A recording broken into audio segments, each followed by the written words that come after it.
If you think you've seen it all, you're not looking close enough. It's been 1 year since the Four Horsemen, masters of illusion and public heroes, vanished into thin air after exposing a corrupt billionaire and embarrassing the FBI on live TV. Since then, nothing. They've gone underground. No shows, no clues, no magic. Only whispers. But behind the scenes, they're not resting. They're waiting, planning, watching. Our illusionist-in-chief, J. Daniel Atlas, is getting impatient. Played with twitchy brilliance by Jesse Eisenberg, Atlas is smart, ambitious, and always a little annoyed. He's tired of being kept in the dark by the Eye, the secret organization of magicians that supposedly guides their missions. But lately, the Eye has gone silent. And when Atlas tries to dig deeper, he discovers something he wasn't supposed to find. A mysterious tunnel beneath a hidden hatch. Something is coming, something big. The team's changed, but the flair remains. Jack Wilder, Dave Franco, once thought dead, is back and better than ever. He's the smooth, sleight-of-hand guy who could steal your watch, your wallet, and your dignity before you blink. Merritt McKinney, Woody Harrelson, the snarky hypnotist, still drops sarcasm like it's confetti.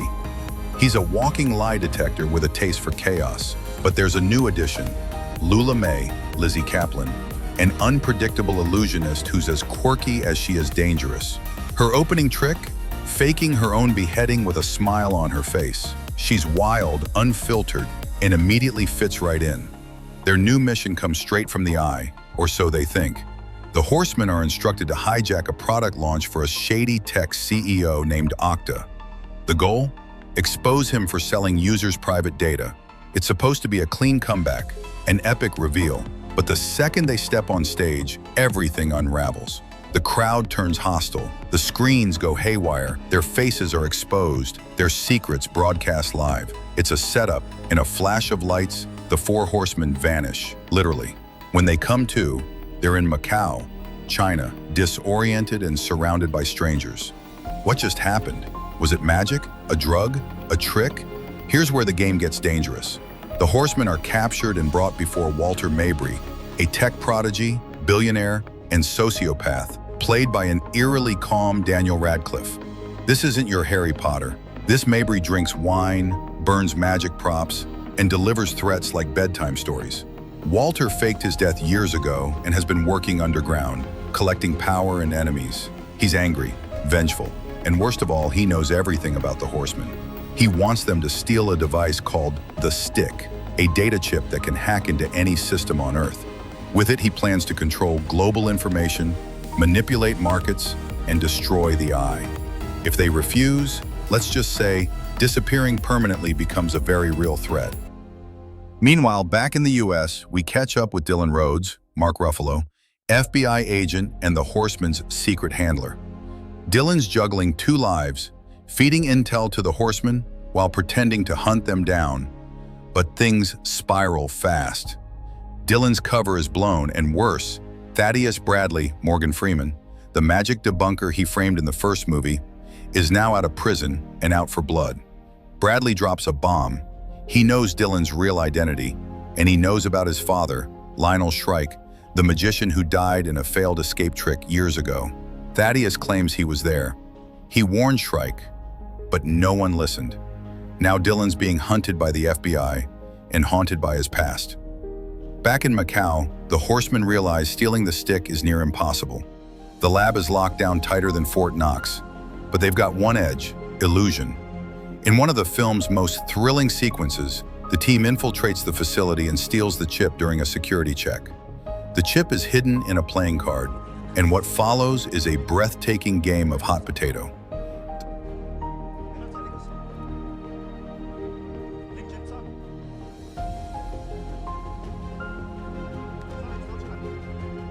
The card flies through sleeves, hats, behind backs, under shirts. Every flick is choreographed, every move calculated.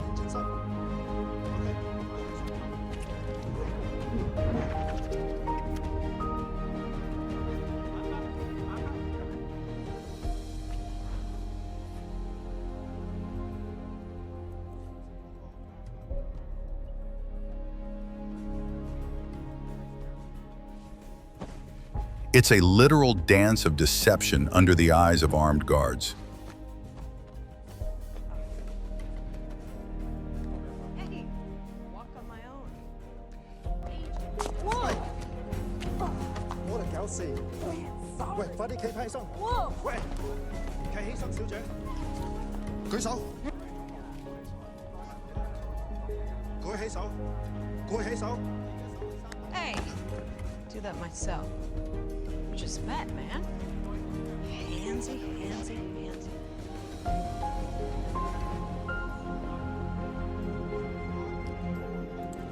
Hey, my eyes are up here, man. How do you like it? Hey.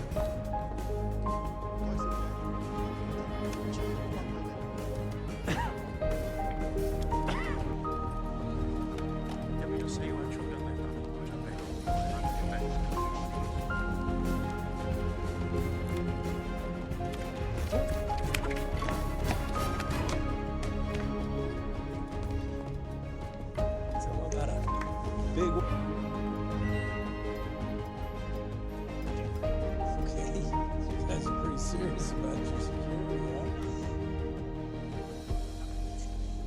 等陣， Do I have all my things? I feel like I came in with more stuff. Did I come in with more stuff? 仲喺度搞事， I think 行出佢 you。don't think so.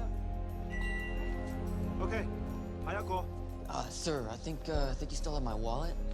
Remember, I gave it to you when I came in. It'd be nice to leave with it.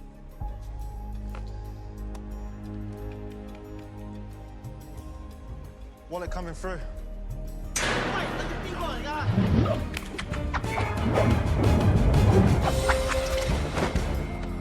Sorry, my belt.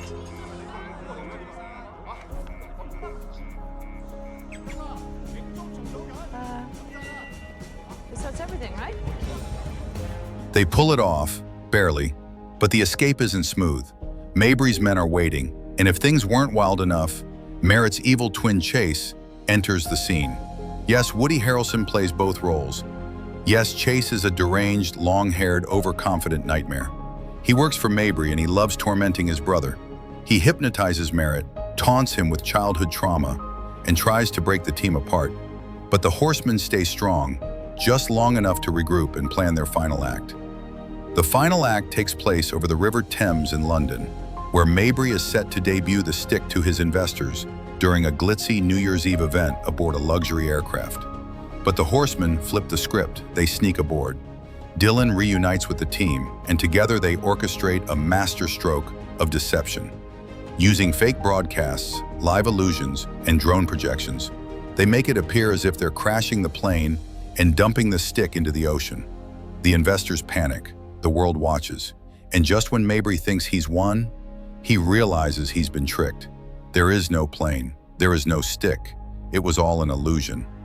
The Horsemen reveal everything: Mabry's crimes, his lies, and his identity, live, on air, to the world. The FBI arrive, and instead of arresting the Horsemen, they arrest Mabry and his goons. Thaddeus Bradley is there too, watching, smiling. But he has one last twist of his own. He's not just an observer, he's part of the eye. Dylan confronts him. "Did you kill my father?" Thaddeus shakes his head. "Your father died chasing greatness, just like you are now." Then he disappears, just like a magician. The Horsemen are finally granted entry into the heart of the eye, a secret, candlelit underground room filled with magic's best-kept secrets. They're no longer just performers, they're guardians of illusion. Dylan finds peace with his father's death. Atlas lets go of his need for control. Merritt and Jack finally relax. And Lula? She's already planning her next dramatic escape. Look closely, because the real magic isn't just in the trick, it's in the story. Now You See Me Too isn't just about magic tricks and clever reveals. It's about trust, legacy, and control in a world where everyone's watching and everything is connected. So, did you spot the twist before the reveal? Or did the Horsemen fool you too? Drop your thoughts in the comments below. Like, subscribe, and ring that bell if you want more cinematic recaps, illusions, and deep dives into movie magic.